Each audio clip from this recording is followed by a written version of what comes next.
bën skapi, mund të ndodhë çdo gjë atyre. Por kjo që u them është e sigurt.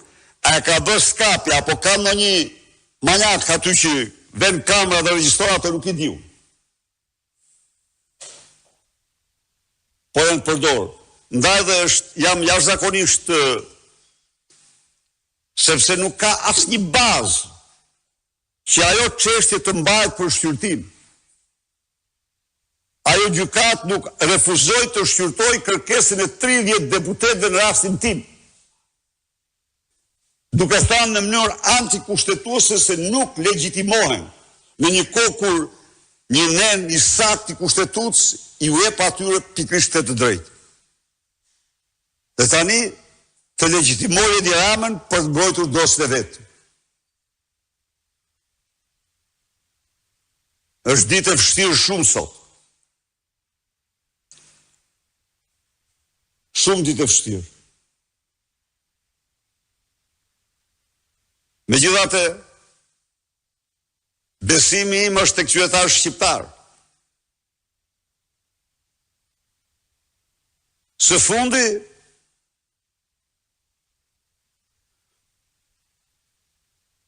duhet denoncoj me forcën më të madhe zëvendësimin e standardeve me lobime korruptive nga Edi Rama. Zëvendësimi i plotësimit kriterëve dhe standardeve me lobime korruptive ka qenë një faktor shkatrimtar për Shqipërinë dhe shqiptarët. Shqipëria dhe shqiptarët kanë paguar çmimin më të lartë në tërë historinë e tyre. Një minutë. Jemi këtu. Jemi këtu, do marrim vetëm këtë javë. Zhvillimet e 10 ditëve të fundit. Asgjë tjetër. Zëvendës kryeministra shndron Këshillin e Ministrave në zyrë avokatie për korrupsion e saj, në fakt të Ramës, po të saj. S'ka ndodhur kur në Europë, as në histori. Kjo mund ndodhë vetëm në regjimet absolutare. Po në këtë harë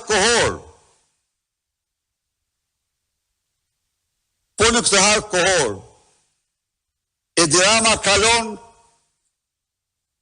amnistinë fiskale për të cilën partnerët ndërkombëtar në unison ishin kategorik kundër si një masë që kërcënonte sigurinë e vendeve të tyre. Dhe që duhet pranojmë këtu se brenda një jave Komisioni Evropian ka reaguar 2 herë për këtë masë, për këtë amnisti kundër dhe administrata e Shteteve të Bashkuara. Por Edi Rama nuk pyet. Nuk pyet sepse ka zëvendësuar standardet me lobim korruptiv. Së treti, një proces instaluar prej shumë vitesh u përmbys dje duke rrëmbyer dhe institucionin e fundit që kishte ngelur gjysmë, sepse ajo ka qenë një kandidaturë konsensuale. Zonja Ballanca ka qenë një kandidaturë e pranuar nga 2 palët, siç e dini. Po, megjithatë ne kemi vlerësuar punën. Pra, ky pushtet, kjo grim, ky segment kishte ngelur, refuzoi në mënyrë kategorike zotin Besim Drejgjonaj, refuzoi në mënyrë kategorike zonjën Adriana Kalara, refuzoi në mënyrë kategorike çdo kandidaturë tjetër të mbështetur nga Partia Demokratike, siç e pat, dhe grabiti opozitën që donte. opozitën që donte. Në kundërshtim, duke i futur një thik të madhe, një procesi shumë delikat, shumë të vështirë, por që dëshmon se Edi Rama është i gatshëm të shkelmoj çdo gjë. Pra, imagjinoni ju, një person në një harë kohor 10 ditor, nuk po nalem në zgjedhjen e këtij, në zgjedhjen e kreut të SPKAP-it, sepse edhe përqendrimi